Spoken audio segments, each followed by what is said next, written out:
You are listening to Wrestling IQ 101 with Derek, Pat, and Andrew.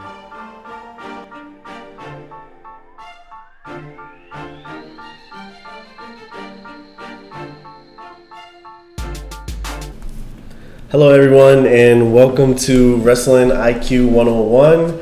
I'm Derek. We got our man Pat here. Yo. We got our man Andrew here. What's up?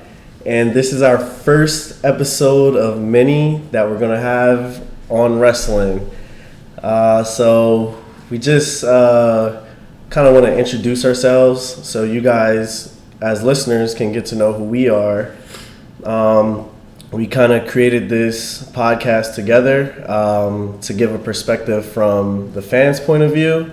And we have some good ideas and good debates, and we decided, let's make it into a podcast. So now we're going to get into some of the good topics that have been going on in the wrestling world today.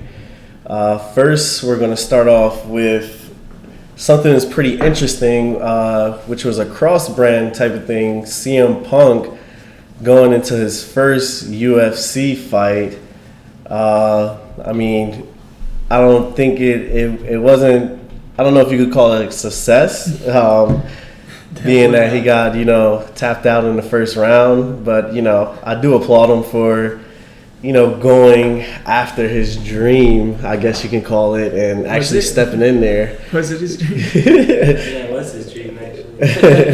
I guess, he was sleeping there a little bit, so I guess he was dreaming.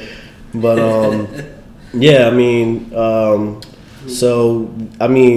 kudos to him. Yeah, definitely. But he should have stick with WWE. He's an older guy. He's adapting to a new world. Mm-hmm. At least in wrestling, he knows what he's into. He knows how to get good contracts and booking, and he didn't have to do it in WWE. There's other places that will pay him just as well. Yeah. The WWE, the wrestlers, they were all giving him a lot of love for it, and he was basically getting no support at all from everyone else. I know I think it was Nate Diaz or one of them, Nate or Nick, one of them totally trashed him the second he stepped up in there, and I know a lot of those guys in UFC were hating on him real hard. Yeah, I think definitely UFC guys, they have this thing, you can kind of see with Conor McGregor, they think WWE guys or anyone who wrestles in general, they're not tough guys just because wrestling, we know it's scripted, but they think these guys, they aren't tough guys and they aren't true athletes, when in fact they really are. Yeah, you got some really good wrestlers. Dolph Ziggler was a really good college wrestler. Mm-hmm. Brock Lesnar. Yeah, Lesnar, another one. Kurt Angle, Olympic gold medalist. Mm-hmm. Even Iron Sheik in his day was a really good power lifter. Yeah. Anybody of those guys could make the jump. I think it would be kind of silly because of, Brock lost his first match, mm-hmm. and then he came out, and he lost the last couple of matches of his. CM Punk losing the first one. Credit where credit's due. He just jumped right into the big leagues. Yeah. Even Dana White said maybe he shouldn't come back into the big leagues and maybe start in a smaller fight. Who do you think the next crossover guy is going to be? Who do I think it's going to be? Yeah. I don't really know. That's pretty tough to think of. I'll say one thing. The Undertaker's always showed interest, but he said he's not going to do it because of his age. I think he's definitely way too old. He's definitely. Now. He said if he was younger, he might have done that instead of WWE. Yeah. That would have really changed the whole landscape of everything. Yeah, can you imagine that? No streak, no. I know, right? A lot of stuff. Who could really go over? I think maybe Dolph Ziggler. He's a great wrestler. He was a great, wrestler in college. Or even the guys from American Alpha. Alpha, yeah. They remind me of a young. Chad Gable wrestling in the Olympics. They remind me of a young Charlie Haas and Shelton Benjamin for sure, definitely. One thing I would definitely say about CM Punk, though, I think CM Punk, I think he started off a little bit too far in the water than what he should have. Yeah. I mean, Mickey Gall is like no slouch, definitely. I think, if it's my first match in UFC, I would probably have taken another opponent besides Mickey Gall. Like Kimbo Slice, when he started, he went against, some bum. Yeah. One other thing, too, about Punk was that, it was almost 2 years in the making, but he only really had like a year of training because he had to stop and fix his herniated disc and other medical problems. But I mean, so he really only had like a year, maybe even less of training, and he still got in there. You think he'll have another UFC fight or be in the WWE first? Which one would you think would happen first? I think he's gonna have another fight just in UFC. Just in UFC, yeah. Just based on CM Punk and knowing basically how stubborn he is, I think he's not going to show everybody that he's a quitter and he's not going to go running back to the WWE of all things right away. I think he'll give it a go. He'll have a couple more matches, and then eventually I think him and Vince will finally work something out, and he'll come back. I'm pretty sure AJ will come back too. They'll both come back and wrestle. The post conference with him, he was like, he doesn't think that the trainers will let him get back into the gym and work out because of his he had like stitches in his eye and his ear was busted. But he said he would be back in the gym ready to go on Monday if he had his way. Obviously, that's not going to happen. But CM Punk, he said it was like falling off a bike. He's going to get back on. Yeah. And he's going to ride home. It's a pretty big bike he fell off. Yeah, that's for sure. Yeah, but definitely. I think Punk would probably get to UFC first, and they wouldn't invite him back for fighting, but just because they know people will go to see him. Yeah, he's a big draw. I mean, exactly. I was paid like a champ. I was looking at the numbers of what he got paid compared to what they paid Mickey Gall, and it was like it was like ridiculous. It's like 10 times as much as what Mickey Gall got paid. But he is going to be a draw, just like Brock Lesnar is going to be a draw in UFC. It's the same thing. They'll be smart to use him, but if he doesn't win, then it's pretty worthless. At one point, sooner or later. They should have gave Punk the Green Ranger. Yeah, they should have. That would have been a great. Our personal favorite, Pat, wrestling superstar Virgin. Oh yeah. Yeah, I don't know about that. We'll save that for another discussion. All right, so that's it with the CM Punk news. CM Punk fought on Saturday, and then Sunday WWE, SmackDown Live had their first pay-per-view, which was Backlash this Sunday. Or Backlash, you can call it that. It was a big night for Becky Lynch. It was overall, I think from my point of view, I think the pay-per-view was pretty good. It was a pretty solid pay-per-view. Had a couple of surprises in there. A lot of crowning of champions, and a crowning of a new champion, which we'll get to first. But you called it Backlash, so let's start off with the women's first. What do you think about WWE giving Becky Lynch the ball and letting her become the first SmackDown Live Women's Champion? Let me just say this: WWE in the last couple of years have been doing some bad booking. This was a good book show. Yeah. The matches were good. There was one kind of bad match I thought, and otherwise everything was good. I thought Becky Lynch did a great job. It was a good match. So I was really excited that she won. Yeah. She was the one who kind of got the rotten egg in the women's revolution. Because Charlotte went on to winning the title. Sasha won the women's title, and she was kind of like, I'm the bubbly loser of the group. But the split, women, the split helped her. I mean, she was the top female drafted into SmackDown. Yeah. So I mean, it really helped her the most, especially since on Raw there's now Bayley, Sasha, and Charlotte. Yep. So she's really like on her own there. I mean, where they got Eva Marie, Nat. I mean, the only one I really feel who can probably compete with her because she's a veteran is probably Nikki Bella because she's there. But what about Natty? Natty's one of the best technical I wrestlers. mean, Natty hasn't really. Natty is a great. Don't get me wrong, of course, from her family heritage, but I mean, she hasn't really had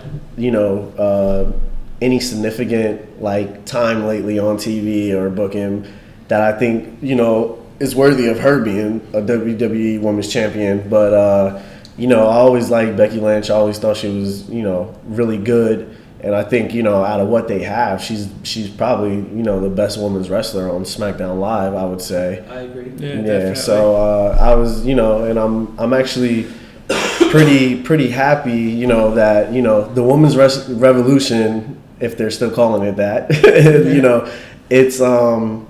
it's actually it's been good, and the women have been putting on, like classic matches, all the time. Before, women's matches were, the bathroom breaks, Yeah, exactly. If you're watching on TV, if you're in the stadium, hey, women's match coming on, I'm going straight to the bathroom. But now the girls are actually like putting on great matches, like that you have to see. But I will say in spurts. What's that? Sometimes the feuds are not very.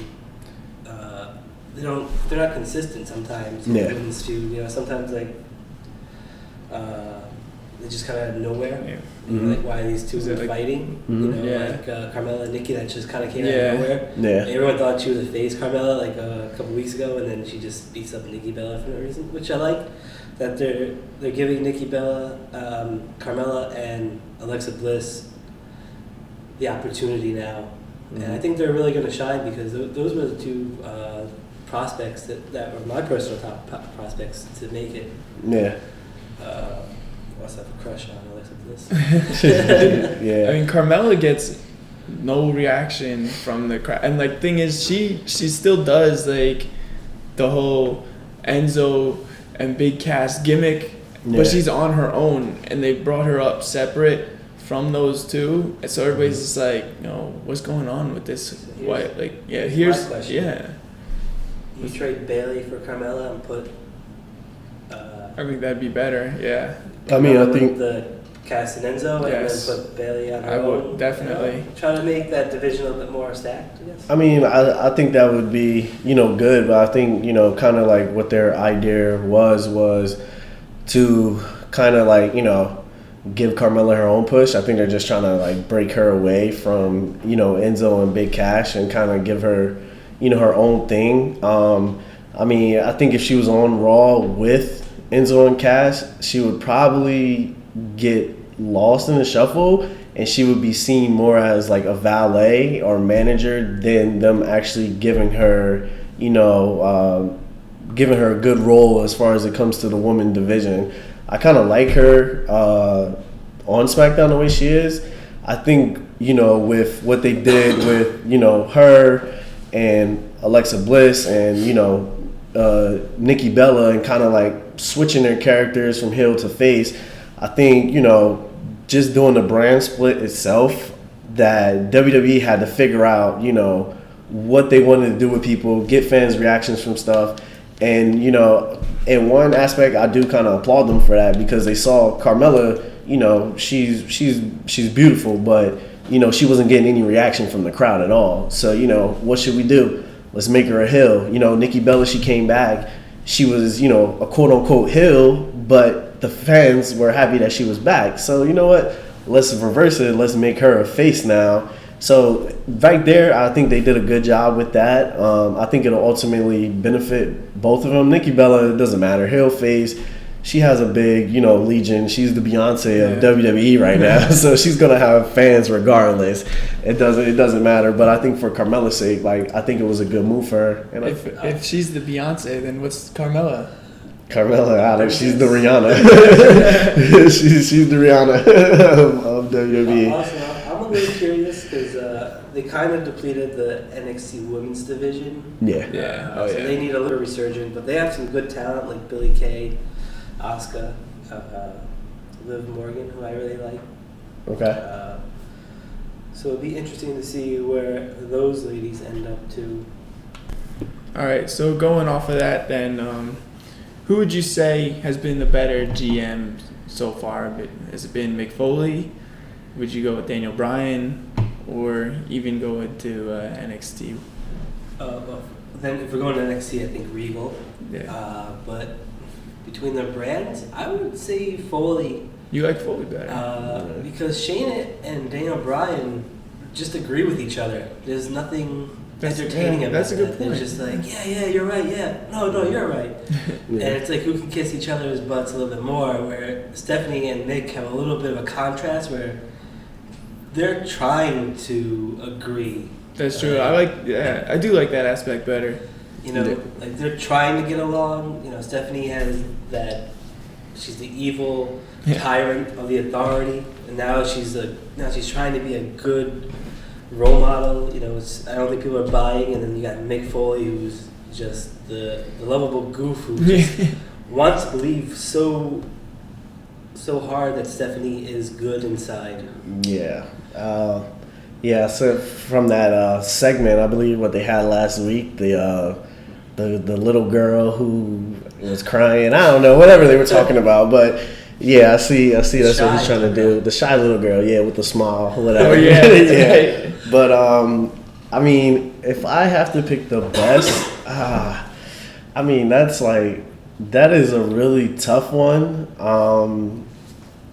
I would probably have to go with Mick Foley, just because I think right now, by like a small margin, I would say that Raw is probably putting on a better show than SmackDown. I wouldn't give it that much of a great margin. The only thing that I don't like about those two is I feel like I kind of don't like Mick Foley being partnered with Stephanie McMahon.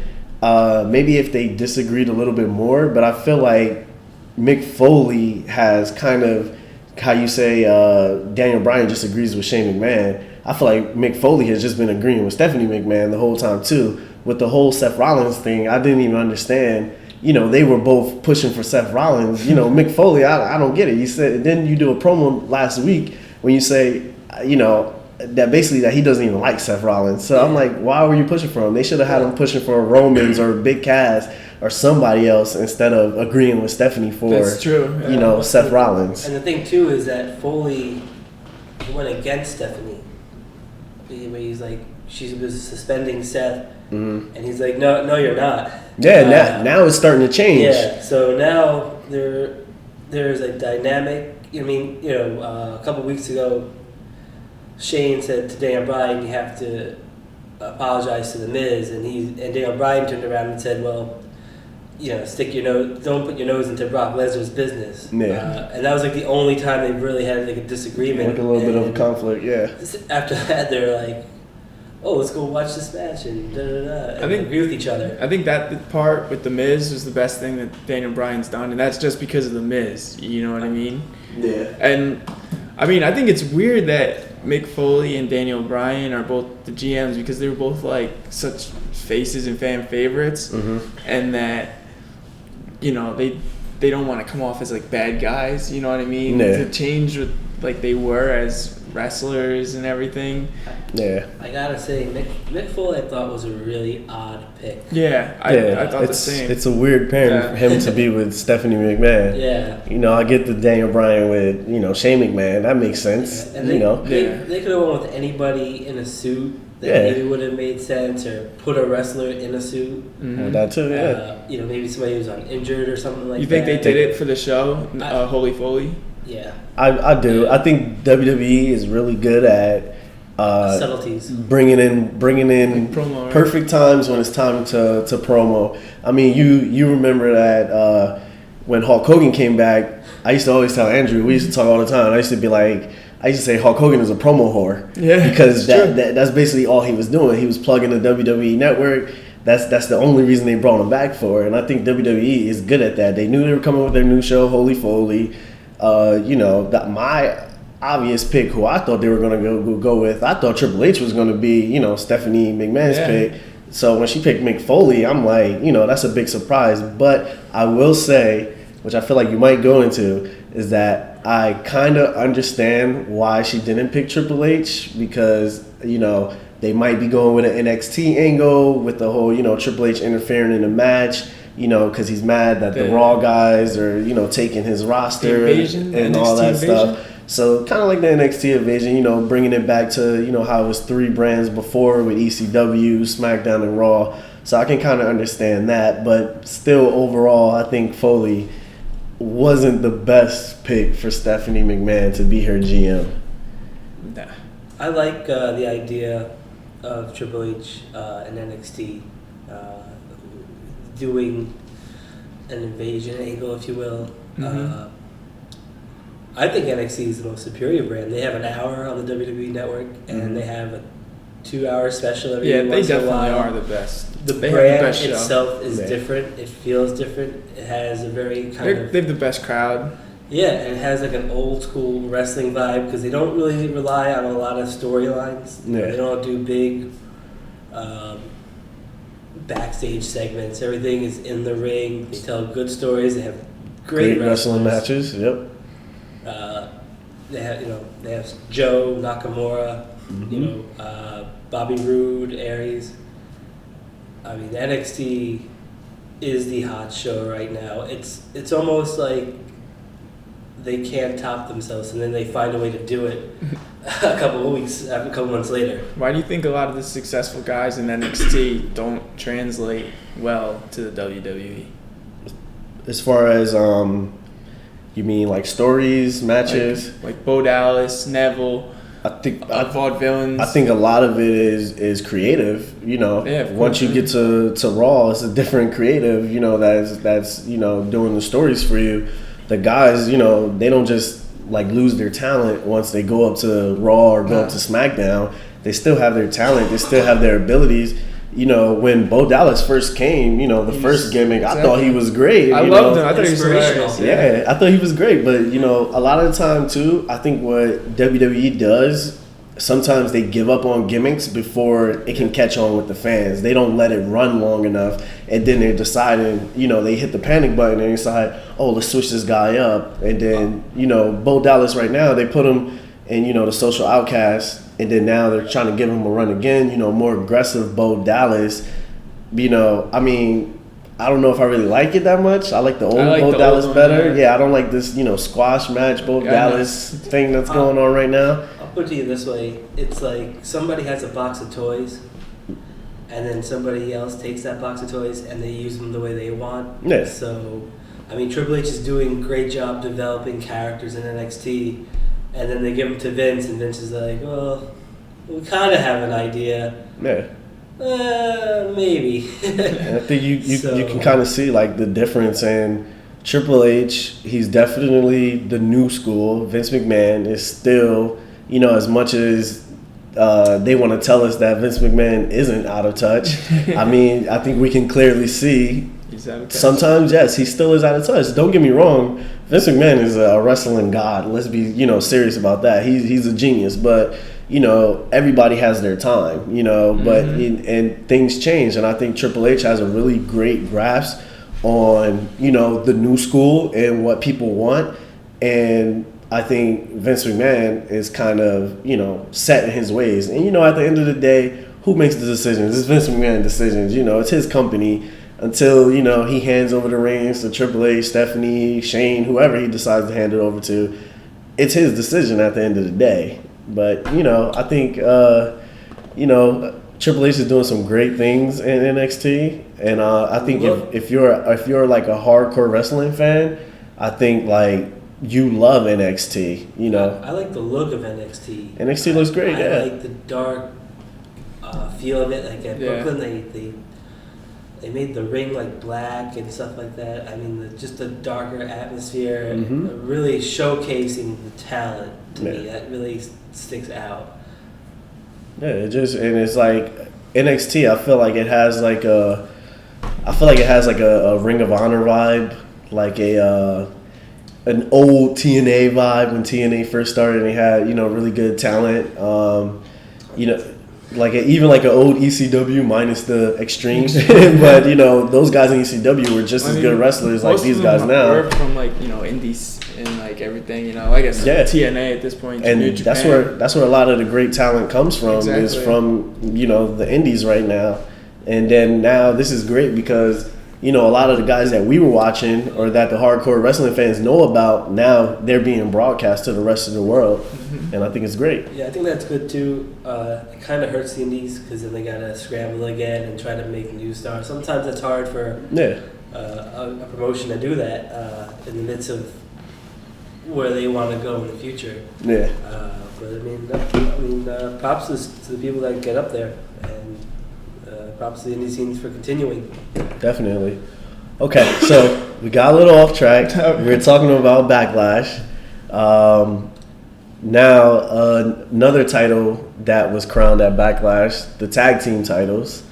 The hottest free agent in WWE right now, Heath Slater, him and the ECW legend Rhino winning the tag team titles. What do you guys think about that? TNA legend. Yeah, I think I think that's honestly the Slater storyline's probably been one of the best storylines they have going right now. Aside from that, I don't think they really have too many great storylines that are going on. Definitely. He played it off so well too. Yeah. Where he's having a little tantrum that he didn't get drafted. Yeah. And then he's going on to Raw and SmackDown hey. And he messed up the contract chance he had with SmackDown. Yeah, so there's been some pretty interesting storytelling on that part. The other thing was, I didn't like that the American Alpha didn't get their chance. They got hurt though, didn't they? In the story. Yeah. They got hurt. I like the Usos turning heel. Yeah. I don't like their finishing, one of their finishing moves, where you held them down and they kind of kicked him in the leg. Yeah. I don't really find that threatening as a fan, where it demolishes your opponent. Yeah. The submission I did thought that was good. A little different feel from the high flying, trying to break away from the photos and the flashing and the cheering. Oh, what about how the Shining Stars beat Enzo and Cass twice now? Yeah. Back to back. That's pretty Olay. That's pretty surprising to say the least. I mean, they, just in case anybody didn't watch it, they beat him in a tag team match, and then last night, who was it? Was it Epico or Primo? Which one was it? Epico. Epico, who beat Enzo in a one-on-one match last night. Held down his feet. Yeah, so as far as that goes, I think they're just trying to. They have to build up stars. Yeah. Right now, they have to use what they have. Well, they keep losing people. They lost Dudley's. They lost Ryback. Now they lose Del Rio, possibly Page. Yeah. So what do you do? You gotta use the stars you have. And Epico and Primo, I think they're good wrestlers, but I think their gimmicks have just sucked for the past, couple years. The whole luchadors, El Matadores, whatever they were called, Los Matadores, and but they did get over a little bit in the beginning, and then towards the end they lost a lot of ground. Yeah. Even Primo and Epico, when they were the tag team champions at Rosa Mendez, they never. You almost kind of forgot they were the tag team champions. Yeah. Almost like when David Otunga won with Curtis Axel. There's some tag teams that have just been forgotten about over and over again. Yep. And I feel like the split has really hurt the tag division, though. On SmackDown, there's two teams that are decent, and on Raw, there's only 2-3. They should have just left it, I feel like. I say currently, but there's room to improve because both brands are a little thin. Yeah. They're very thin, and you could tell because on SmackDown there's only a certain amount of people who are getting airtime. Yep. And on Raw they're having a lot of squash matches to fill in. Because they don't know where they're going. You got Braun squashing somebody, you got Bo. Jax. Yeah. Eventually they'll fizzle down and they'll start having feuds with people. Yeah, definitely. I think I think the tag division eventually it'll fill up and it'll take off because there's a lot of single competitors that, that they aren't using. So I can definitely see, them possibly putting, Jinder Mahal in a tag team or, I don't know, eventually probably even putting Bo Dallas back in the tag team. I mean, I think Curtis Axel is still floating around somewhere. They can still, create tag teams. Now, what they're going to do with them, I mean, WWE is notorious for not treating their tag team division as great as they should treat it. In spurts, yeah. They try to give it to us. Then, they backtrack, and then, they're like, who cares about the tag team division? Then, they go for it again. But I always thought, and we were kind of talking about this the other day, that, tag team today, the wrestlers, I think they're so focused on wanting to be independent stars that they don't look at being, an 8-time tag team champion, a 9-time tag team champion, like the Dudleys or anything like that. Right. Like, oh, that was a great success for us. They don't look at it like that. They want to be world champion. Yeah. They don't want to be just tag team champion. That's nothing to them. Yeah, that's true. Yeah, I agree. And so, who would you put down as your top 5 tag team right now? Top 5? Top 5 tag team, SmackDown and Raw together? Yeah, I could just pick? Come on, yeah. Okay, let's see. I would definitely put the Usos in there. I'll put them in there. No particular order. I'll put them in my 5. Usos would be 1. American Alpha, I think they're the best tag team that's, in all divisions right now. Gallows and Anderson, they're amazing for sure. New Day, they've been on top for a long time, and if anything, they're definitely one of the most entertaining tag teams of all time. And then, I mean, you got to go now. I know they're the new guys, but I'll go with Heath Slater and Rhino for sure. I'll go with them. I don't think they're not a great tag team, but as far as, a storyline wise, I think that, what were really the big storylines in WWE the past couple months? Heath Slater's one of them. AJ Styles, how he's, beating up John Cena all day. And then, Seth Rollins, he's always the man. New Day, those are the guys who have dominated the storylines in the show. So that's why I'll put Heath Slater in. I'll put Rhino, in my top 5. I'd probably go with about the same. I'd go Alpha, Usos, New Day, Gallows, Anderson. The only difference would really I'd throw Enzo and Cass in there. Enzo and Cass, I definitely forgot about them. I'll put them in. They're 5A. I'll put them in there. I forgot. As far as storylines go, Enzo and Cass definitely have been dominating. And I mean, when we were in Brooklyn, I mean, the crowd was like off the chain for Enzo and Cass. They're an amazing tag team right now as well. I'm gonna go with Alpha, Johnny Gargano, Tommaso Ciampa, Revival. I know you're a big Revival fan. The New Day, and the Hype Bros. Just kidding. I think Carl Anderson and Luke Gallows. I think they're no slouches. They got a good pick from Japan. Definitely. I think they're gonna take the belts of New Day. I think at this point, New Day really doesn't have anything to prove. Yeah. I think they're running out of steam too. It's getting stale, right? It is getting pretty stale, and it's kind of sad for me because I wish they I feel like eventually they might be breaking them up a lot sooner than we think. And I don't want that to happen because I really like the New Day and I enjoy their gimmicks, but I just think they need a little bit of a change. Maybe them losing the tag team titles would be good because they can focus on something else, or them going after the tag team titles, get fans back involved in it and wanting to see them win. Especially if you give it to guys like Luke Gallows and Carl Anderson, who the fans just want to hate so much.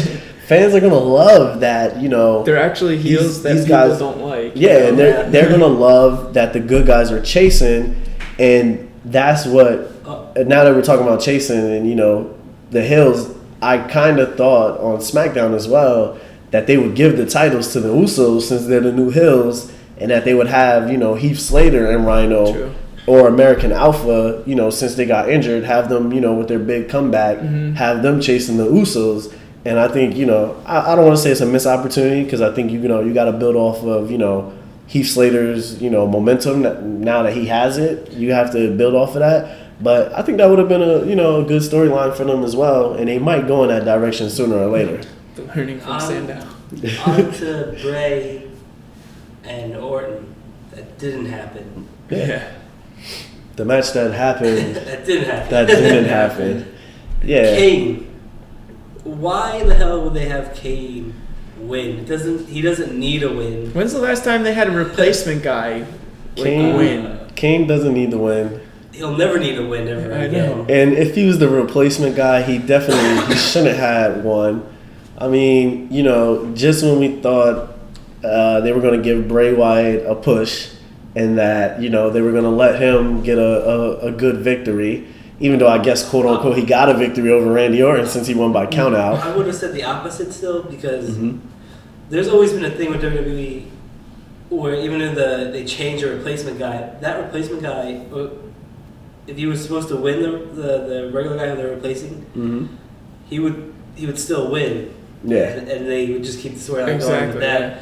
So I feel like Bray still would have lost. That he was supposed to lose to Randy Orton. Oh, you think he was? Oh, okay. I see what you're saying. But then now, I don't agree with that. I think Bray needs it. I think, especially against Kane. But also, I feel like Orton kind of needs that because he has a little bit of momentum coming back. He did, which I thought was a great match at SummerSlam. I like that he didn't get pinned. I like that he didn't tap. I like the way they had to stop the match. I thought that made Orton look good too. But it would have been good for Orton because then he would have got some of that momentum back from the SummerSlam match because he was trailing up a good couple promos there in the wake of all that stuff. It would, and I mean, I can see that as well because Bray Wyatt is notoriously known as being the guy that WWE uses to build up other wrestlers when they have a big match. Randy Orton has a rematch with Brock Lesnar coming up in Chicago that they're going to do on WWE Live that they could have built, and they would have used Bray Wyatt again, just like they always do. He would have lost, and they would have built Randy Orton up to fight Brock Lesnar again. Here's my question. Match 2, do you think Orton goes over? I think that's tough. I think that... I'm going Orton. I think Orton too. I think it makes for a good dynamic. Best of 3. If they're going to go 3 matches, even if they go 2, go a piece. I think I will say Orton wins. How he wins will be in question. I don't think he's going to win clean. It's not going to be a pin. I don't think it's going to be, definitely not a submission. I know that's not happening. No, DQ. But it's gonna be something that happens that he wins the setup for a third one, possibly WrestleMania, maybe. But, do we really want to see Brock Lesnar and Randy Orton 3 times in a row? I don't know. I mean, me personally, probably not. I mean, the good thing about that is that they happen so sporadically. So even if they do a third one, it kind of feels like a fresh feud because there's like 4 months in between or something like that. Or sometimes it's like 3 months or something. A couple years ago it was Triple H and Brock, and I thought that was like 10 years overdue. Yeah. And they kind of pushed that feud so hard that before WrestleMania 29, I was like, I don't care about this match. Yep. And that was right before Brock did the suplexes. Yeah. And it was kind of weird because he hadn't found his niche in all those matches before and a little bit after. Yeah. Until he got to WrestleMania 31, where he got his niche, he got his character, he got his purpose. Yeah. But before that, he was just Brock. He does whatever he wants, and it was kind of getting a little stale because he's gonna get suspended or take a leave of absence, and his matches were lackluster unless he had a really good opponent like Punk or. Is Bray Wyatt more likely to beat CM Punk in a UFC fight or win the title? Which one? Wow. I go Go Punk on that one. After watching that UFC fight, I think I can beat CM Punk in a UFC fight. But one thing I asked too, so Kane gets the victory over Bray Wyatt. I mean, we've been seeing they've been putting Kane on TV a little bit. You know, he had probably a match of the year candidate with the Milkman. That was like one of the greatest matches I think I've seen. 5 stars. 5 stars for sure. And, you know, he came out in Fandango. He squashed Fandango. Fandango is a world-renowned dancer, and he teams up with Prince Pretty, Tyler Breeze. And he squashed him. So that wasn't even a match. He just chokeslammed him. Yeah, definitely. So I asked this. So do you think that this is possibly Kane's last go-round in wrestling and that WWE is just trying to give him like a little bit of push before he decides, you know, he's going to retire maybe this year at WrestleMania or something like that? I thought when he put the mask back on from when he left the Authority, that would have been the start of his last run. Yeah. But it's still continuing. Mm-hmm. I don't really see an end for Kane. Yeah. I think that this was just like pure coincidence that he won a match. You know, it's just happened that, you know, the Orton thing.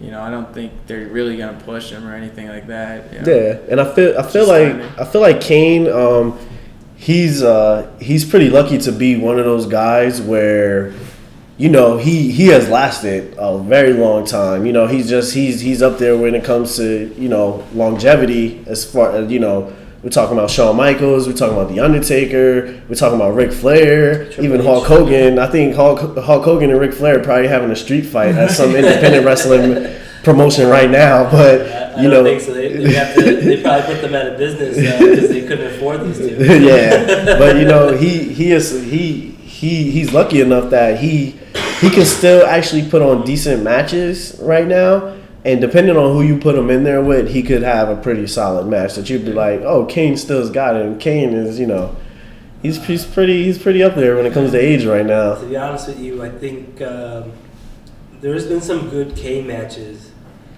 but it's who he wrestles. Like Benoit, if you could say that name. Punk, Bryan. But when it's like him and like somebody Mark else, Henry. The Big Show. Even some of the other guys too. Sometimes they're just, you know. Is that the Rowan? Or like Rowan. That 3-on-3 like Team Cena versus Authority. Yeah. Like there's just sometimes like. That's just for a lot of guys too. I feel they have to have somebody really good to make them look a lot better. It depends on who they're in there with. Yeah, so Kane matches to me go from bad to and to really good if he has a good guy to get in there with. So. And I think a lot of it, we've actually had like debates on this one, kind of just to transition a little bit. Since you're talking about guys, you know, kind of carrying other guys, I kind of think that, you know, John Cena is a decent wrestler, and I think he can turn it on when he knows he has to. And I know I've talked to Andrew a couple times, and Andrew thinks it's whoever he's in there with is the guy that's carrying him and making him look good. Yes. I think it's more so that, you know, John Cena, I feel like, think of it as far as, you know, a basketball game or, you know, the NBA, NFL, when good teams lose to bad teams is because they play down to their level. I think John Cena, he plays down to some of his opponent's level. And I think when he gets in there with, you know, CM Punk and AJ Styles, you know, he knows that everybody's watching and he has to wrestle. So then he, like, steps it up because then you see him doing hurricanranas, you know, he's doing flips off the rope. And you're like, who is this guy? I'll say this. John Cena, I don't think slouches ever. Yeah. In any match. Definitely. You could just tell that about his personality. But I think John Cena realizes that there are better wrestlers than him. Yeah. And that he needs to work harder. To listen to those guys. Yeah. Like, he has to listen to Michaels. That's why they had a great match in England right after WrestleMania 23. That's why he's had good matches with Punk and Bryan, because those guys are notorious for making people look good. Yeah. And AJ Styles too. AJ, yeah. AJ carried Cena. Come on. There are some feuds that John Cena doesn't look good in. Or some of his matches aren't good. Like, he had a match with The Miz at WrestleMania. Yeah. That wasn't a good match. And Cena was probably carrying that because he's had the main event spotlight for so long. Yeah. It wasn't a classic. Everyone knew that The Miz probably wasn't the heel they should have went with. Yeah. It was obviously Punk because he was with the Nexus, and he was the bad guy of all bad guys around that time. And if you look at it like this, I mean, some wrestlers know they have to have somebody good to tango with, and that's when they perform. And I think that's what happens when he faces Seth Rollins, Dean Ambrose, because those guys know how to make themselves look good, Mm-hmm. and they know how to make Cena look like the underdog. Yeah. Yeah. And I think a lot of, too, what John Cena doesn't get a lot of credit for is what you said. You know, when he's in there with guys, he's trusting them, and I think he is smart enough to know, you know, AJ Styles, you know, he hasn't been here, but I know this guy is a world-class wrestler. So, you know, I'm going to listen to him if he has ideas. I'm going to do, you know, the things that he wants to do, even though I'm a veteran, 15-time champion. I think he deserves, you know, respect off of that alone. And I think, you know, a lot of time fans get caught up in the, you know, being a part of the crowd. Everybody wants to boo John Cena. It's fun. You know, when he comes out singing along to his song, John Cena sucks. You know, it's fun to do. It's fun to do that. But I mean, at the end of the day, I respect John Cena, and I think that he's definitely a first ballot Hall of Famer, and I think he will go down as one of the greatest wrestlers we've ever seen. Talking about slackers, Mm-hmm. you and I have been talking about this. Mm-hmm. We're still a little bit on different spectrums here. Mm-hmm. WWE former champion Dean Ambrose, Definitely. AJ Styles, The new champion. I think, the new champion AJ. Mm-hmm. I think you said that you thought Dean Ambrose was slipping. I don't necessarily saw that. I thought he had a great promo last Tuesday. Mm-hmm. I think it was a product of bad booking because if you go back a couple weeks after SummerSlam, he gets right in Dolph Ziggler's face, AJ, and they kind of had that little match. Nothing really came from it other than AJ won the number one contendership. Mm-hmm. They didn't get to really interact with each other up until 2 weeks before Backlash. Yeah. So I mean, I think the matches at Backlash and the matches at SummerSlam were good matches. So I don't think it was Dean's fault. Yeah. I think it was just bad booking for him. Well, all right. So for Dean Ambrose, and what I said, that I think he's slacking. That I think he had his interview with Stone Cold, and he called Brock Lesnar lazy, and then I thought that was funny because after that I feel like he just got really lazy. I just think that I think that he had the interview with Stone Cold, and Stone Cold asked him. He said, I want to see you kick it up a little bit. I want to see you, go harder. I feel like he got the championship, and I feel like he started slacking. Yeah. I feel like he thought, I'm the champion right now. I'm going to get a run with this. So he didn't put his all into it like he usually does. I mean, if you want to talk about his match with AJ Styles, we could say the same thing like we said with John Cena. AJ Styles is in the match, so it's going to be a good match regardless. The match with Dolph Ziggler, I don't think was a great match. It was a good match. I think it was the wrong. They told the wrong. It wasn't. They didn't do the match right. Everything in that match was executed good, well. I'm down on Dean Ambrose. The match itself, where Dolph Ziggler, Dolph Ziggler didn't perform like Dolph Ziggler. I think it also was. We were a little tired about that point too, because we had just been there since like 5 o'clock, 4 o'clock, outside the arena. So we were a little worn out too, and that match, I'll agree, it wasn't a standout match at SummerSlam. If you watch that maybe on a different card, you'd be like, that's a decent match. I feel like that match too. I'll give a little bit of credit to you saying that it was booking, because I think Dolph Ziggler versus Dean Ambrose, I think that's a SmackDown match, to be honest. I think Dolph Ziggler, I think he's a great wrestler, but I don't think that wasn't supposed to be his moment, and especially at SummerSlam, that wasn't supposed to be his moment. The second biggest pay-per-view to right there with the Royal Rumble to WrestleMania. And I feel like a lot of Dolph Ziggler matches are very, I have to show off tonight and I have to out wrestle you, which he did, but he lost that killer instinct in the match. That's what it was missing, that match, where Dolph, this is his chance to win the title. He has to pull out all the stops. This might be his last opportunity. And I don't think people got that vibe from that match. I feel like they needed a better opponent than Dolph Ziggler. Ziggler's a nobody. Like, to me, Ziggler's a mid-carder. The wrong match, and the crowd was tired. It could have been a good match, but I think the way the match was set up, that's what made it not be a good match. Because the match didn't match the storyline that was presented. And once Ambrose got the belt, it was just boring to me. He was better chasing it. I think he was better chasing it as well. Yeah, like, some guys you just like to see chasing it. Once they get it, it's like, what are you going to do with it? It's nothing else left. He's going after it for like 2 years. Is interesting. He's going after Rollins. And then Jeff Hardy.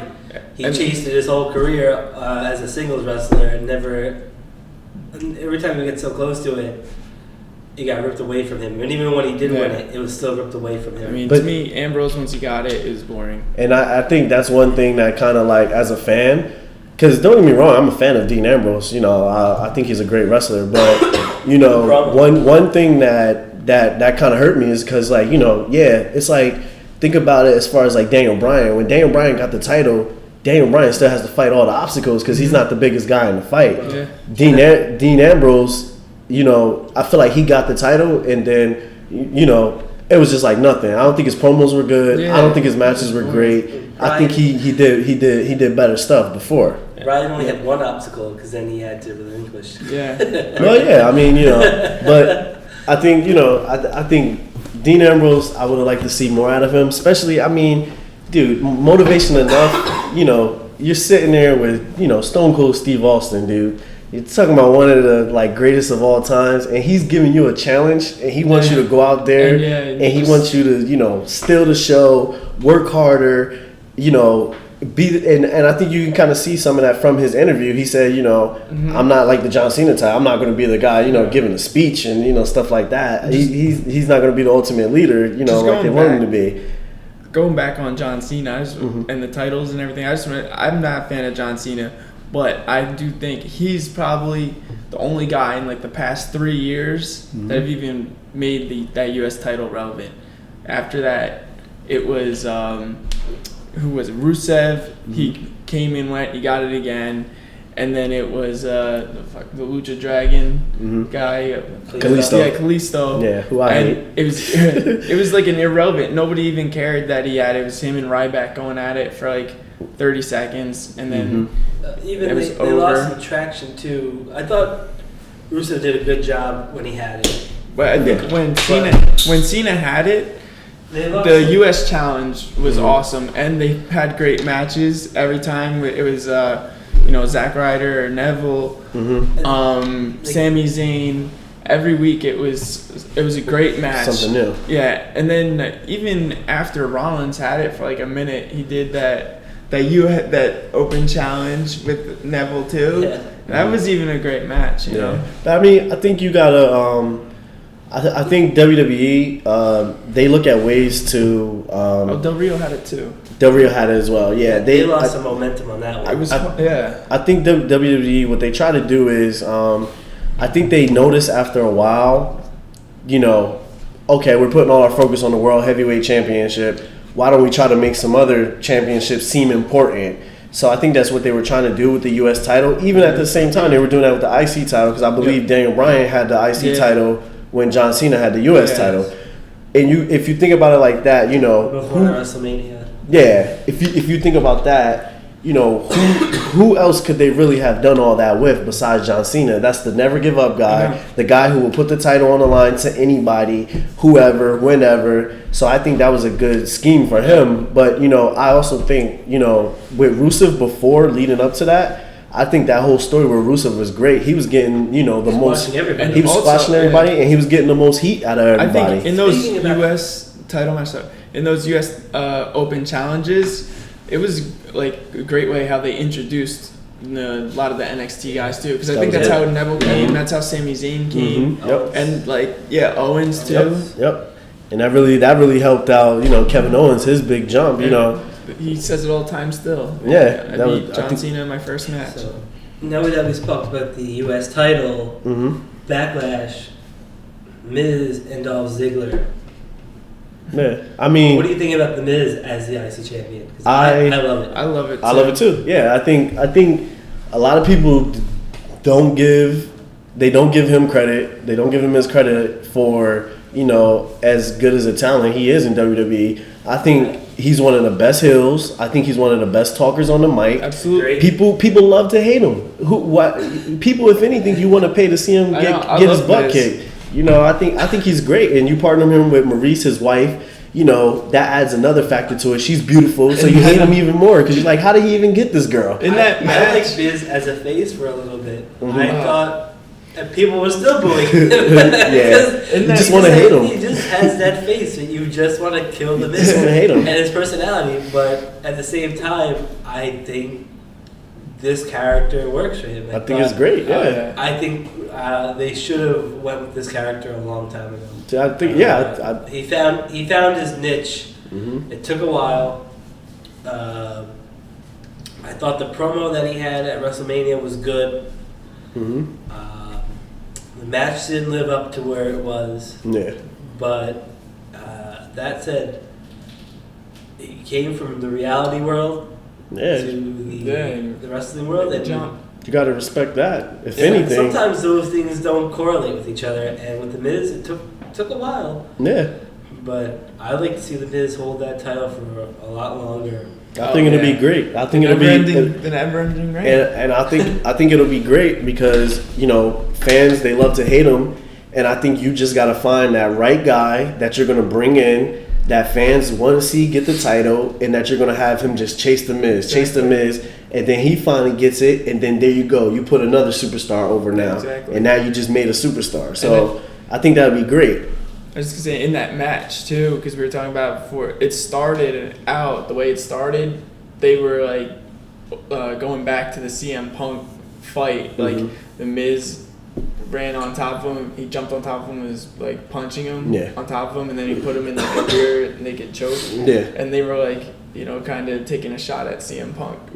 Yeah, and I think that's great, man. You know, the promo with Daniel Bryan, I thought that was great.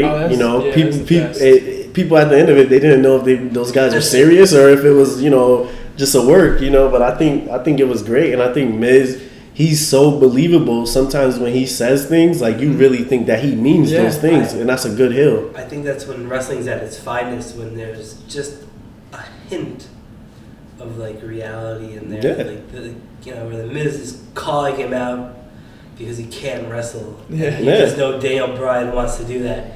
And you just have Daniel Bryan just belittle the Miz for being a good bad guy. Heel, you know? And then just think about it. What if, you know, Daniel Bryan can come back? How great of a story is that going to be? Him facing the Miz, let's say WrestleMania or something like that for the IC title. How great was that? That's a great build-up right there. He's trying to give Daniel Bryan credit. He will not accept no permanent answer. He wants that yes. He wants that clear, and he's been very adamant about coming back. He wants to wrestle. He's in his prime. Yeah. It was taken away from him too early.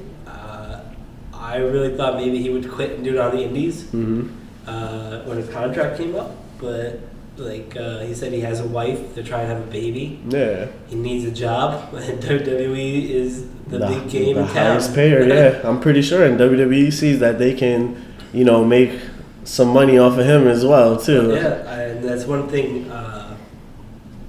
about WWE is if they don't feel comfortable putting you out there, they won't do that anymore. Yeah. So. Yeah, definitely. Who do you think is going to be better with the authority? Do you go with KO or Rollins? Well, I think Rollins' ship is already sailed on that one. No, like, do you like Rollins better with the authority, or do you think KO will be better? I mean, they're two different people. They're two different people. They're both good wrestlers. I kind of, and it's a little bit different because I don't think Kevin Owens is with the authority. I think Kevin Owens is You don't think he's going to be with them? I don't think so. I think he's with him. He's with himself, and I think he's with him and Jericho. They're still a team right now, for now at least. But I don't really think he's with anybody. Triple H is like we talked about earlier. I think they're going to set up for Triple H to have his whole NXT invasion thing. Mm-hmm. I don't know if Kevin Owens is going to be on board with Triple H at that time. But as of now, I mean, obviously, I don't think he's with Stephanie. I know he's not with Mick Foley. I know that for sure. So I love the suit. Oh, the Kevin Owens suit. I think Seth Rollins plays a better authority figure heel. Oh, definitely. Than Kevin Owens, because Kevin Owens, I mean, he just plays a good heel. Yeah. Even if he's playing a coward as a heel, like or he gets into your face kind of heel. Mm-hmm. I love the arrogance of him when he does the person's taunt. Yeah, no, he does every time, man. Yeah, and he just finds that little niche that makes it a Kevin Owens thing, which is really good. But yeah, Seth Rollins, that's the guy. I didn't see it at first because he had such a good longevity with the Shield. Mm-hmm. And then when they put him in the suit, I was like, it's a little weird. Yeah. But it fits him. It fits his personality. Yeah. It fits his look. Mm-hmm. It makes Seth Rollins just look bigger than life when he's the ultimate bad guy and he aligns himself with the ultimate power. Yeah, I think I think Seth Rollins overall he has the look. That's what you look at him. You're like, this guy. He looks like he should be with them. He looks like a top bad guy. He looks like a guy you want to hate. And then when he talks, it's like you want to hate him even more. So Kevin Owens. And one thing I'll say is funny. You said the thing about the suit because Vince Russo, he gives Kevin Owens the biggest slack, and he like hates the guy. And he kind of took credit, saying, you see Kevin Owens looks like a better heel now because they spruced him up and they threw a suit on him. Like I've been saying, like they should have done for the longest. So I think giving him a cleaner look does make him look more of a bad guy and more of a guy you want to hate. It's just something about a guy in a suit you just don't like. Kevin Owens reminds me of like Bubba Ray Dudley. Yeah. In ECW, where he just taunts everybody. Yeah. And he just doesn't care about other people's opinion. Not at all. But at the same time, too, he cleans up pretty well. Yeah. His in-ring attire, I think is a bit odd for somebody who's wearing a suit 2 minutes ago. Yeah. But I think that dynamic works. I think it has to still be true to Kevin Owens. Yeah. And I think the suit, I love the suit. I think that's great. And I also like the best friend angle too with Jericho. Chris Jericho. I love the that. gift of Jericho. Yeah. So you don't think he's joining the authority? I don't think so. I think Andrew, he's kind of like doing his own thing. You think he's joining the authority? I think Stephanie is playing Foley, and I think she's going to see Triple H's vision a lot sooner than quicker. That's what I think too. I mean, we'll see. I mean, as of now, I don't see it. I gotta see more of I think the question is how long is Mick Foley? I think they're gonna screw Foley over at some point. What about this dynamic? What if Mick Foley decides to screw Stephanie over, and then they go with a Mick Foley as a heel and a Stephanie as a face? That would be pretty interesting. They gotta break away from what we talked about earlier, where they're all buddies. Yeah, everybody. They need to get some disagreements in there. Yeah, they gotta. Also, they got to find a way to do a subtle way of bringing in more talent.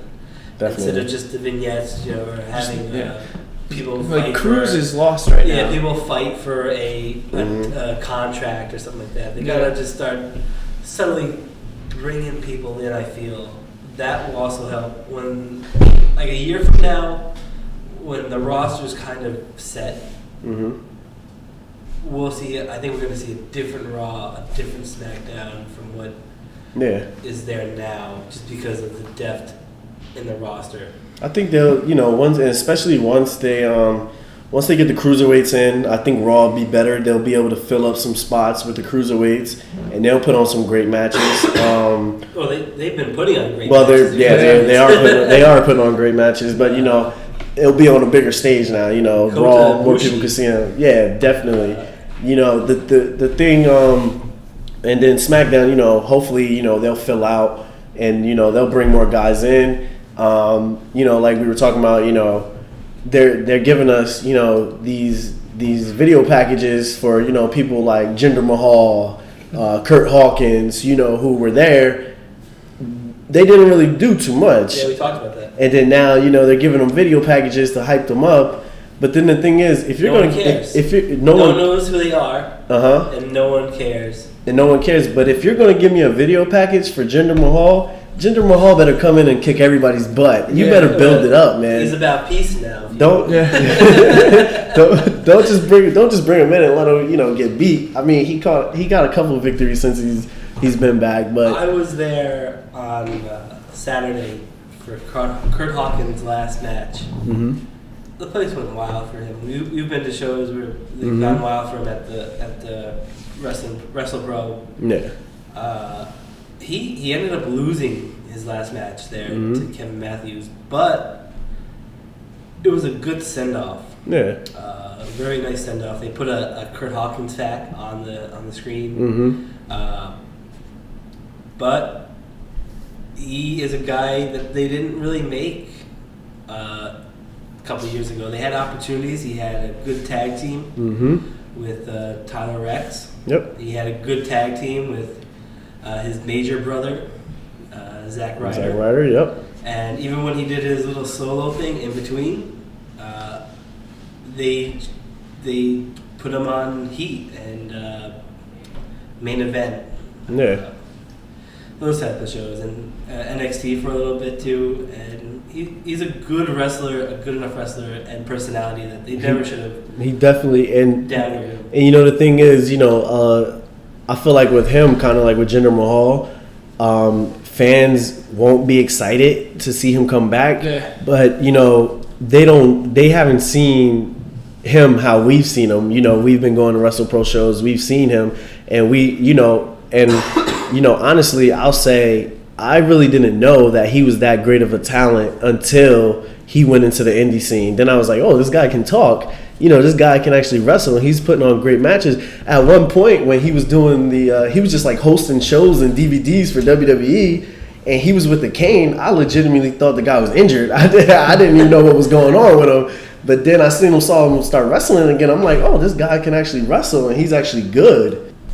And I'm hoping that now that he's back, that they will build off of it and they will actually use that going forward right now. Knowing that Vince likes the bigger guys, how do you feel they'll get treated, the cruiserweights, once they join in with guys like Kurt Hawkins? Do you think they'll get like the airtime? They're gonna get tossed aside? This is the WWE's flaw because they don't know. They don't know how to integrate other divisions. They tried to do the cruiserweight division on SmackDown, and they had good wrestlers in different variations throughout the couple of years they've had it, but they never gave them any real storylines. You almost kind of forgot that Gregory Helms was the longest running champion. Yep. He was, to quote JBL, SmackDown's best kept secret, which he was because he didn't appear on every episode of SmackDown.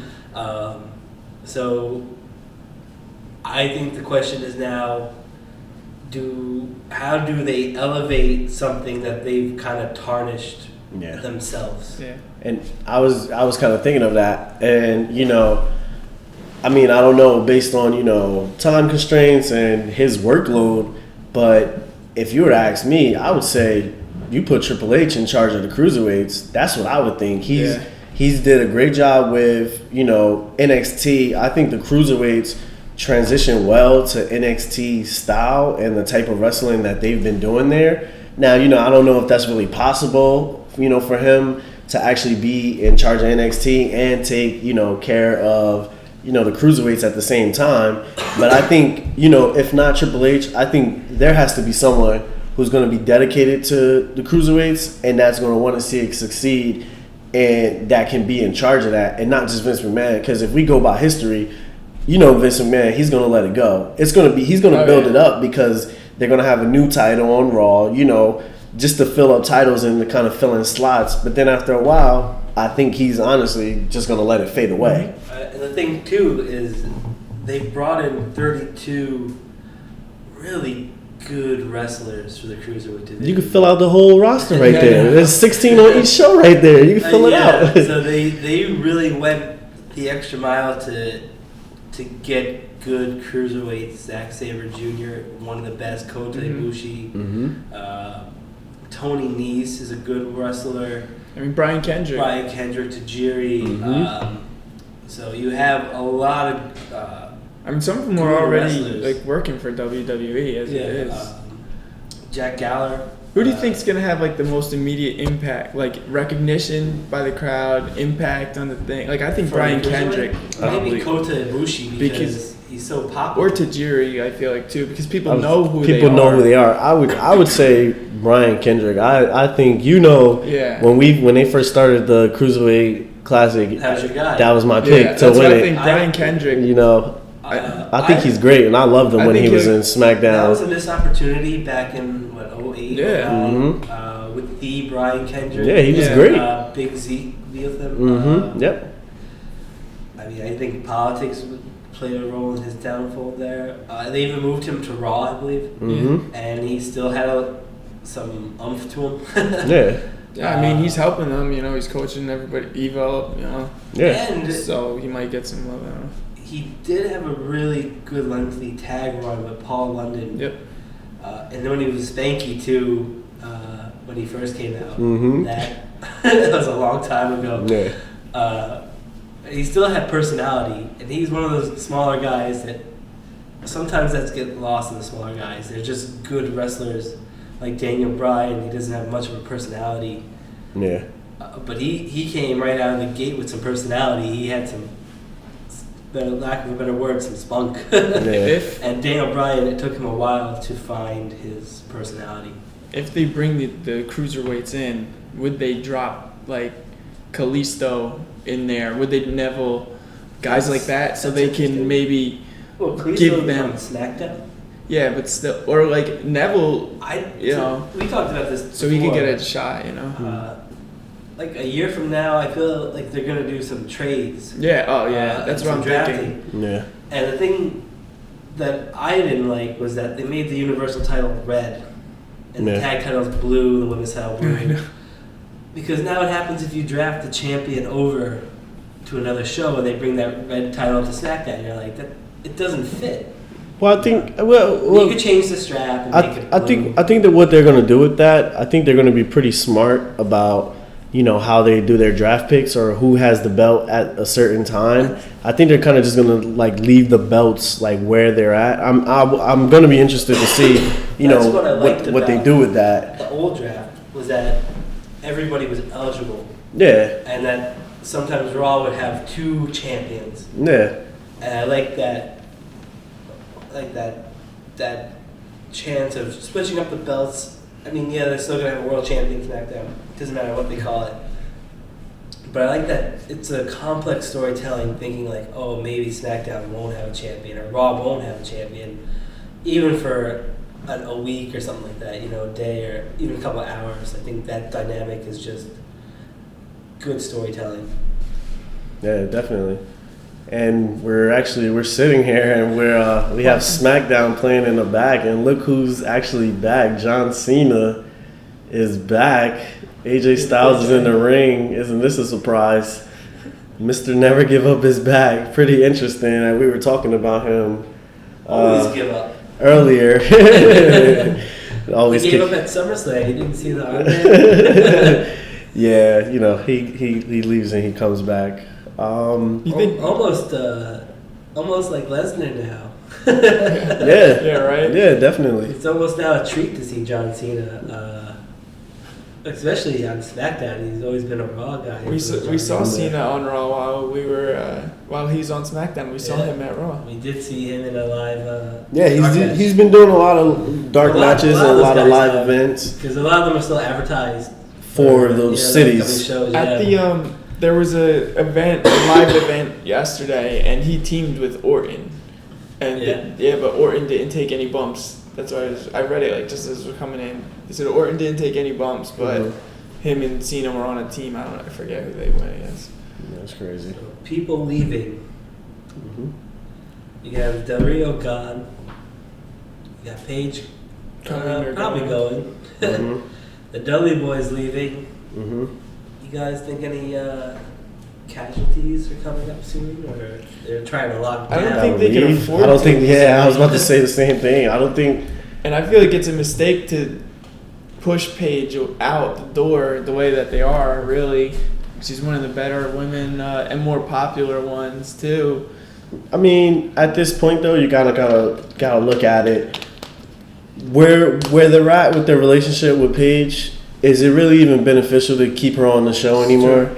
You know, it's to the point where it's probably better that she does leave. I don't know why they like poisoned the relationship the way that they did, like the whole Del Rio and Paige relationship. There was Sometimes no reason. Stronger. Yeah. You know, like, common enemy makes that camaraderie a lot better. Yeah. But I will say this: I like to see Paige get released. Because I want to see her on the Independents. Yeah, I can meet her. I think. You know, I think that'll be good, and I think we'll actually, you know. I'm a big fan of when big superstars get let go. Yeah, I think I get to see them. I think we'll see more out of her. The only thing is, I mean, me personally, I don't think on the Independents that there's too many good women wrestlers. Nah. I mean, that's what I think personally. I think there's some out there. Don't get me wrong, but as far as like, you know, talent compared to, you know, WWE or even TNA, I don't think there's like, you know, that great quality of women wrestlers out there that she could put on really great matches with on the independent scene. Well, a lot of the local shows that we go to are not very women heavy in matches. So they're heavy women. That sounds about right. Sometimes they have a lot of women organizations in in a bar, and they get drunk people screaming profanities. That's where like Mickie James came from. A lot of those women wrestlers. But a lot of the shows out here focus more on the male superstars.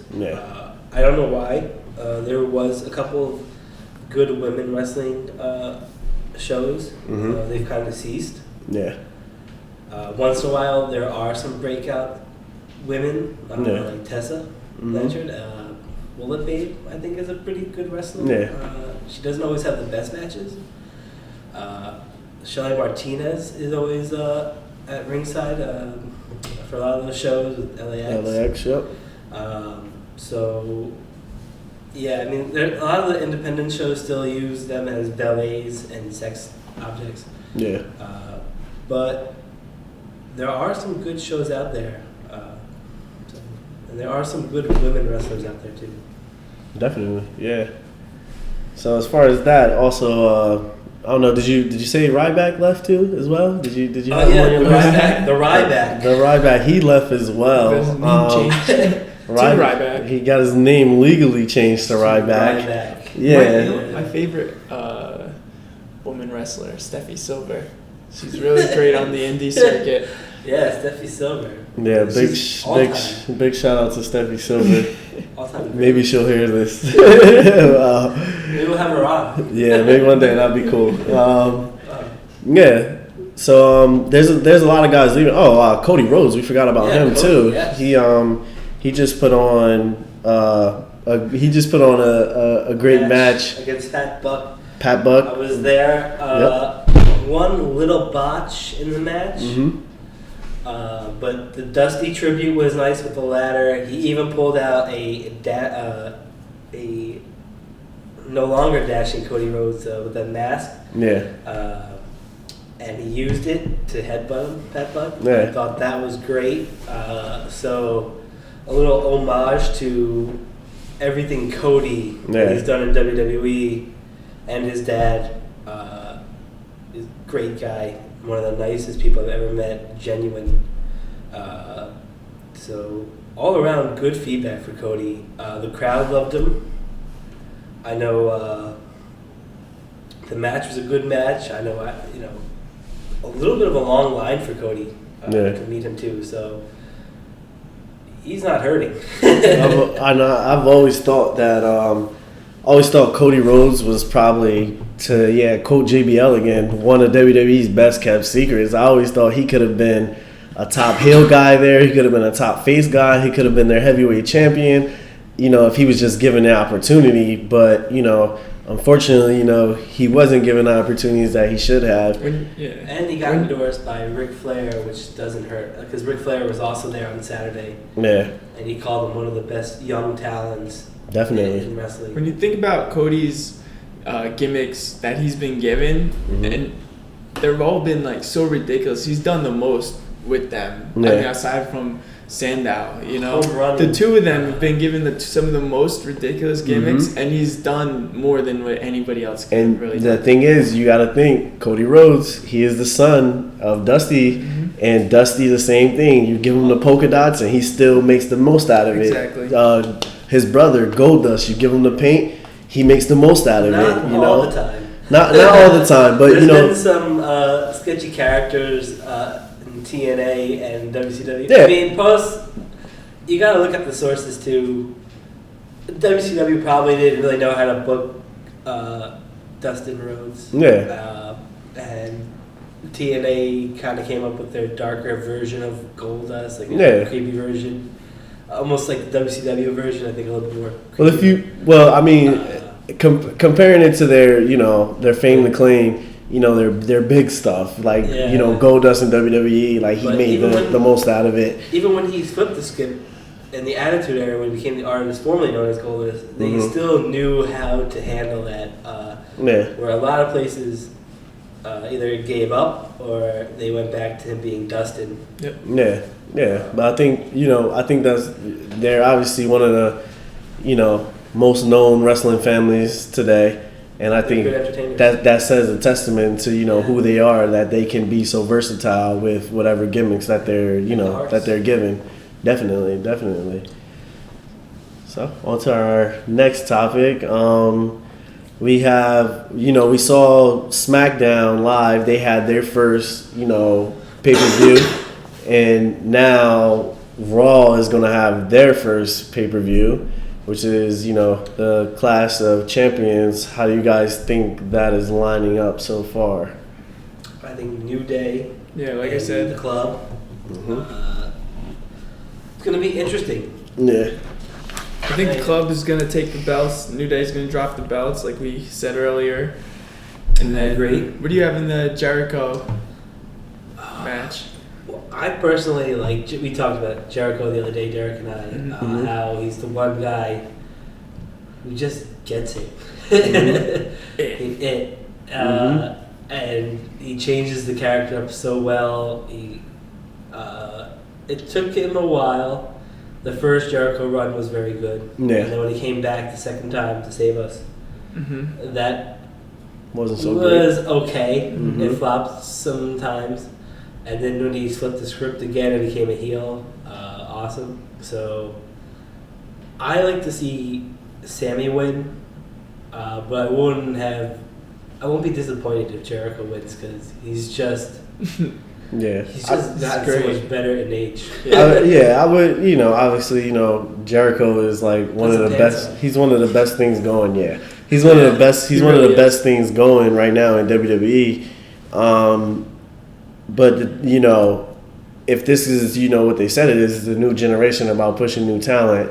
I think you let Sami Zayn win that match because Jericho doesn't need it, obviously, and that's one thing that I've always said about Chris Jericho is that he is always a guy who puts over the younger talent, and he will go out there with anybody and he will let them beat him. So that's one thing that I would definitely give him credit for. He always wants to put the young guys over. So I think this is a step for Sami Zayn to get a good victory. And I think this can also set up for him and KO going at it, again, this time for the title, making it interesting. It's going to be a great match. So, and they kind of, hinted at it a little bit the way, KO got to the title first. Sami Zayn is jealous about it. He's kind of hurt that he didn't get there. So this could be the lead up to that possibly happening. He's the victim. I hope so. Now he's the victim, right? Yeah, right. No one's a victim. Yeah. So I would like to see Jericho win, but I think he's gonna put Zayn over for the same reasons that you just said. I think he'll definitely put over. But if you go back, Jericho as of late has had some big wins. AJ Styles. Yeah. At WrestleMania. But that was the second match in that AJ won 2 out of 3 anyway. Yeah. I have to go back and look at that. Yeah, I think AJ won 2 out of 3. Or Chris Jericho actually won the second match. The second match, The WrestleMania match. Yeah, so I mean, that didn't really hurt AJ. Yeah. Look at now he's the champion. Yeah, exactly. And that was a good feud too. AJ was killing all those promos leading up to the belt. You know? Yeah. So I think that was another thing too against him when he came to WWE because no one thought he could cut a promo. Yeah. And then if you watch some of his stuff in Japan, they just let you talk. They don't really care what you say. And he could talk in Japan. Yeah, he definitely could talk. And TNA, he had to have a good feud for him to actually shine on the mic. But he's always had great matches.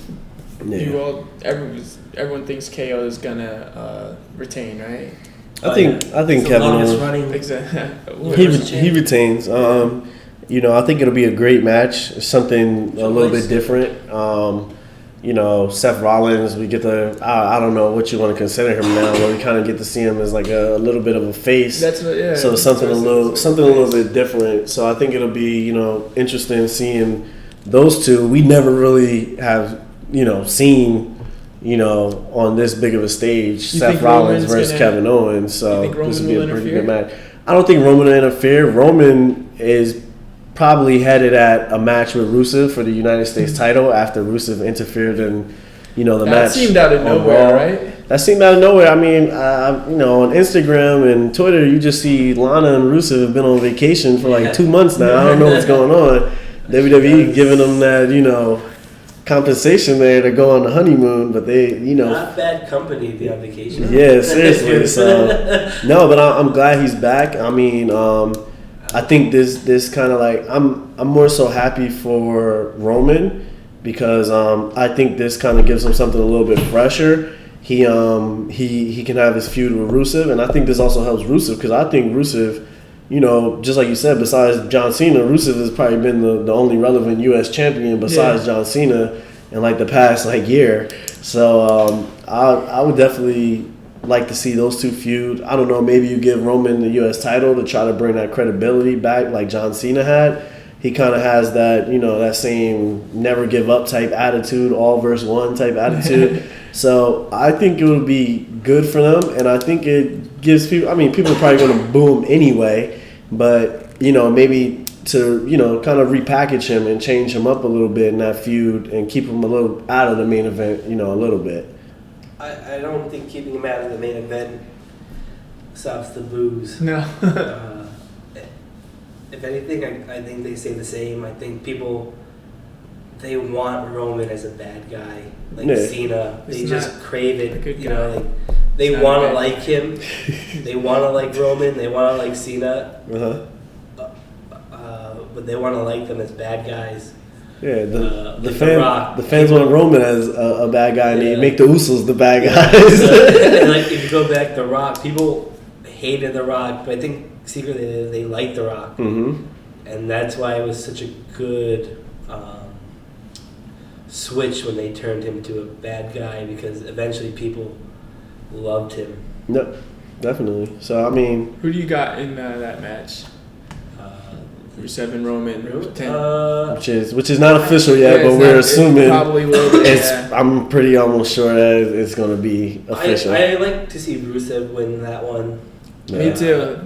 By DQ or something. Something where he doesn't, Something's gonna happen, right? you know, like I think Rusev's gonna take or it. a no contest or something like that. I like to see something. I would like to see Rusev win it because I want them to continue to build on his reign. That's the way I feel. I want him to actually pin Roman.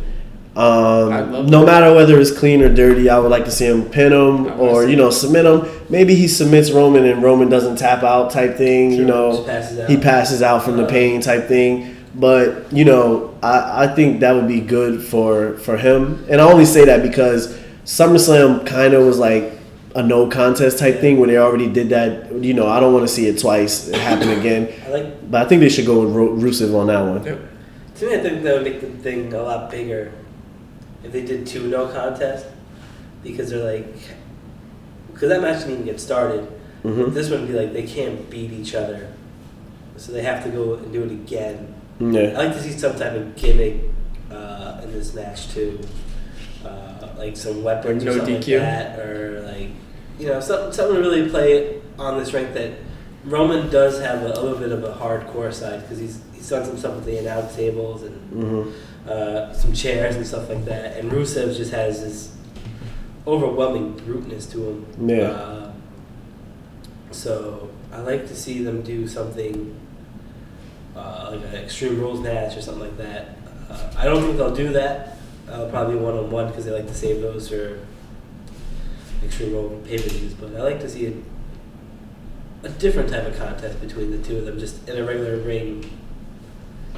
Because that could be kind of played out. What else was on the card? Oh, maybe Cesaro and Sheamus, the best of 7. I mean, I'm pretty Cesaro's sure gonna win out. Cesaro will probably win out, and I'm pretty sure I could see. Well, what is the stipulation? Whoever wins gets a shot at the title, right? A title.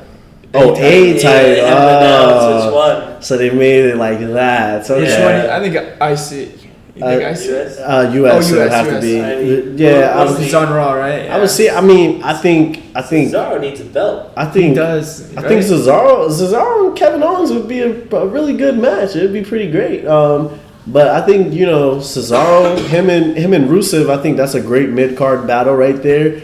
You put some interest in it. I mean, back again, we are to the chase. I think it'll be good. Cesaro, when's the last time he had a singles title, and the fans really like him, and I think him chasing after Rusev. Yeah. And this is kind of building him up because he's coming back from a 3-0 deficit, which is great. The bad guy's ahead, the good guy comes back, and I think the 7th match will probably be a really good match. Hopefully the last one we see with these two in a long time.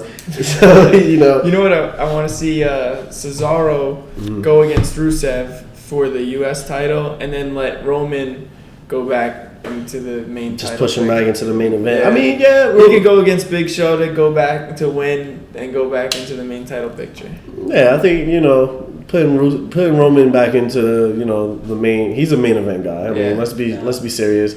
I mean, you can't really hate on the guy. The guy is He's a good guy. He's a great athlete. He's a solid wrestler. He gets a lot of slack, which I think a lot of people fall victim to, the Daniel Bryan syndrome, as I like to call it, because everybody just wants Daniel Bryan to have the title all the time, every day, every hour. Daniel Bryan has to be the champion.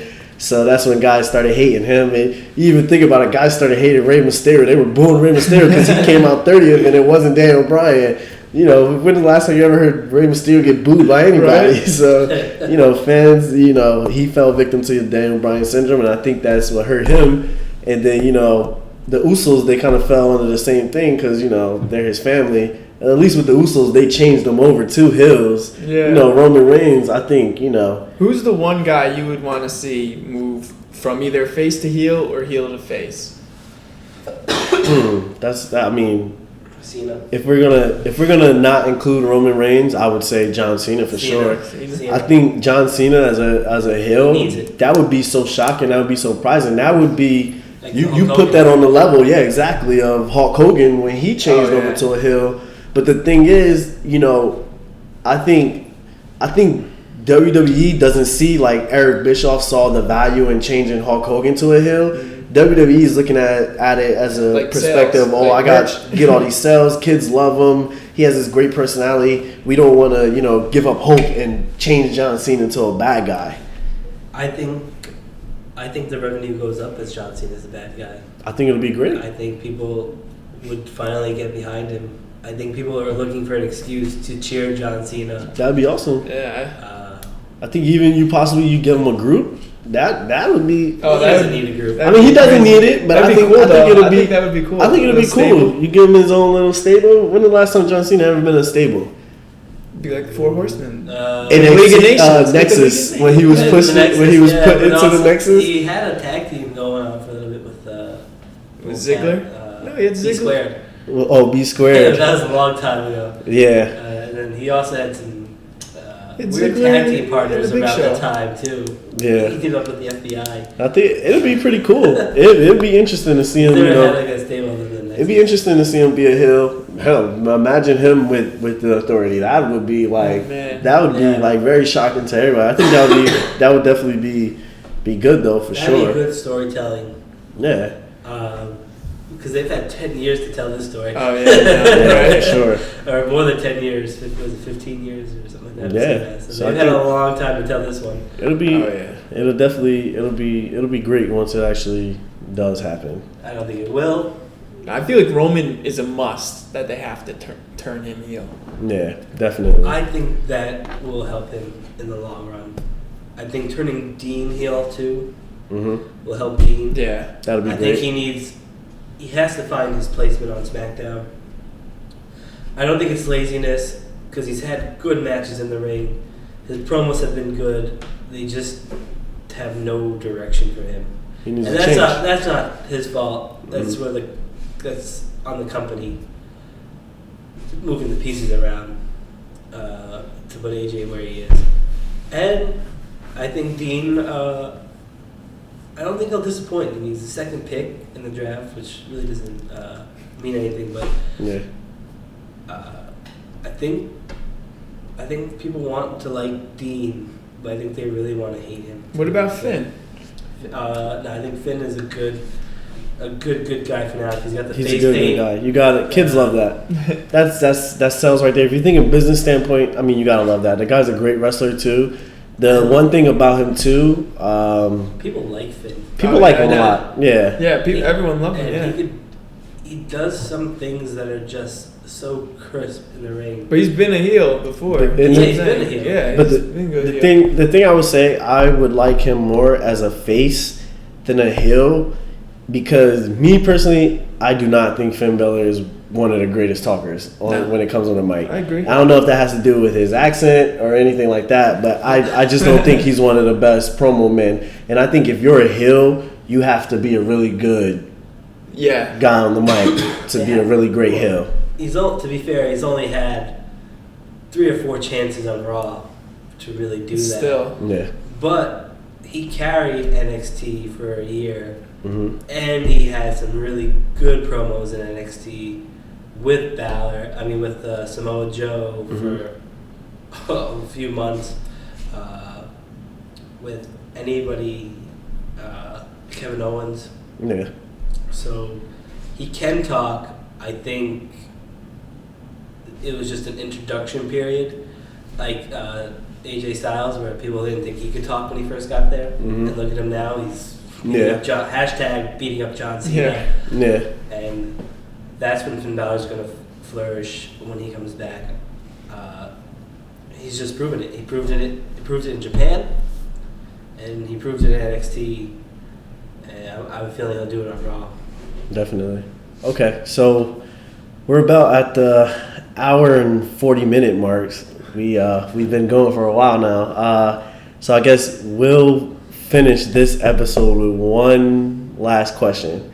So at the end of Clash of Champions, who do you think is going to have the better pay-per-view? Is it going to be Clash of Champions, Raw, their first pay-per-view, or is it going to be Backlash, SmackDown's first pay-per-view? Who has the better pay-per-view? I'm going to go with Raw just because the titles are on the line, basically. And Raw is a bigger show than SmackDown. But I think definitely I'll go with Raw. Plus, I mean, they have KO. They have bigger personalities, Okay. I feel like. But I'm going to go with Raw. Drew, who you going with? I think they have a history of messing up Raw. Mm-hmm. So I like to see. I think SmackDown really hit the mark on this pay-per-view as of booking wise, with the exception of the Bray Kane match. Every pay-per-view usually has its dud. Yeah. That was their dud, but hopefully Seth Rollins doesn't hurt KO. Because he's been hurting people. But I think personally that SmackDown did really good on Sunday. Yeah. They really upped their game from previous SmackDown pay-per-views, but some of them were hit and misses, and even with the Raw ones back in the day. So Yeah, I think SmackDown. I'll have to probably agree. I'll go with SmackDown is going to have the better pay-per-view, and I will give SmackDown the credit because I think they did really good with the build-up with the tag team championships. I agree. Incorporating Heath Slater in there. Good storytelling. The women's match I think was also great as well, and giving Becky Lynch that title, I think that was a great move by them. And I think that AJ Styles versus Dean Ambrose was a phenomenal match, and I think that was great giving him the championship. So I think SmackDown is going to get this one. Raw, you already know. I know. I'm hoping they don't mess up KO and Seth Rollins. That's I feel like that's a classic match right there. And then I think Sasha and Charlotte Mhm. with possibly Bayley mixed in. I think that's going to be better than Becky Lynch. That would be good. I mean, the thing is we're still a little bit unclear on how they're going to fill out the Clash of Champions card. So we have next week. Plus Jericho, I think, is going to be better than Orton. So we have next week. Next week they'll have the Clash of Champions card.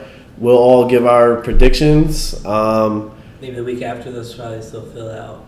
Yeah, maybe they'll probably still be filling out. But once they get their full card, we'll give our predictions, and we will keep score. Yeah. And we will see who had the best predictions, and we're gonna play a game that Derek has made, and it's either me and Andrew talked about this.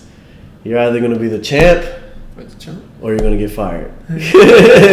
So champ or fired, that's what we're gonna play up in the coming next weeks. But definitely, I think this was a great first show. Yeah. The first of many. We got a lot more material coming you guys' way. We're gonna have some great special guests that come on the show as well. Definitely make sure you subscribe to the page. Wrestling 101. Wrestling IQ 101. Subscribe to the page. Make sure you like the videos, share the videos, get the word out. Definitely follow us on Twitter and Instagram. Facebook. We have a page on Facebook as well. All of it is at Wrestling IQ 101, so you'll be able to find us on all those social formats. You can follow us personally on our own personal Instagrams. Mine is at HEYITSZEEK, at Hey It's Zeke. We'll get into how I got the name Zeke because I know everyone's going to ask that 100 times. Andrew, you want to give out your... Also, you can follow me at @thereal_Andrew19. And also you can email us at wrestlingiq101@gmail.com. If you have any questions, comments, also you can send them that way. Questions, comments, Insults. feedback, anyone you want us to attempt to get on here, we'll try our best to get them on here. Don't go crazy and request John Cena because that's probably not happening. But any local guys, if you try, we'll try to get them on here. Pat, you want to give your? Yeah, mine's Patman2216 for Instagram. Patman2216. He's a simple guy. He's just an Instagram. But thank you for tuning in. Thank you for watching. Thank you for listening. And we will be back soon for you guys. We out.